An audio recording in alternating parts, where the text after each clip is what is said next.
দর্শক, এই মুহূর্তে আমি আছি জামালপুর জেলার যে প্রত্যন্ত চর অঞ্চল আছে, সেই চর অঞ্চলে মুন্নিয়া যে অঞ্চলটি রয়েছে উপজেলার, সেই মুন্নিয়া চর অঞ্চলে রয়েছি। এখানে আমি একটু দেখানোর চেষ্টা করছি যে জামালপুর জেলায় কিন্তু শীত, ব্যাপক পরিমাণ শীত পড়ে গেছে। গত 2 দিন থেকে আবহাওয়া কিন্তু সূর্যের দেখা মিলছে না, আবহাওয়াও কিন্তু খুব বেশ শুষ্ক।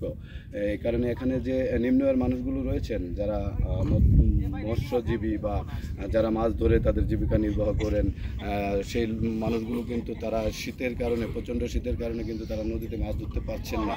তারা কিন্তু তাদের যে ডিঙ্গি নৌকাগুলো রয়েছে মাছ ধরার, ছোটো ছোটো যে ডিঙ্গি নৌকাগুলো রয়েছে, তারা কিন্তু ঘাটে বেঁধে তারা অলস সময় পার করছেন। কিন্তু তাদের সাথে আমার কথা হয়েছিল, তারা আমাকে যেমনটি জানিয়েছিলেন যে এই প্রচণ্ড শীতে তাদের শীত নিবারণের তেমন শীতের যে শীত বস্ত্র সেগুলো কিন্তু তাদের নেই। তারা একেবারে নিম্ন আয়ের খেটে খাওয়া মানুষ।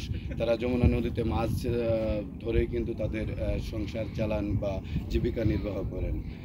এই শ্রেণীর মানুষদের মধ্যে কিন্তু এখনও শীতের যে সরকারিভাবে বা স্থানীয় প্রশাসন থেকে যে শীতের বস্ত্র, সেটি কিন্তু এখনও তারা পায়নি। তারা কিন্তু এমনটি অভিযোগ করেছেন। এবং এই অঞ্চলে আসলে তাদের দাবি যে তাদের যে এই যে প্রতিকূল আবহাওয়ায় যখন তারা মাছ শিকার করতে পারেন না বা তাদের জীবিকা নির্বাহ করতে সমস্যা হয়, সেই সময়টিতে কিন্তু তারা সরকারের থেকে সাহায্য সহযোগিতা কামনা করেন। তাদের কিন্তু একটাই চাওয়া যে এই সময়টিতে যখন তাদের কর্ম বন্ধ হয়ে থাকে বা কার্যক্রম বন্ধ থাকে, তখন যেন সরকার থেকে তাদেরকে কিছু সহযোগিতা দেওয়া হয়। এই ছিল জামালপুরের প্রত্যন্ত অঞ্চল থেকে শীত নিয়ে সর্বশেষ তথ্য।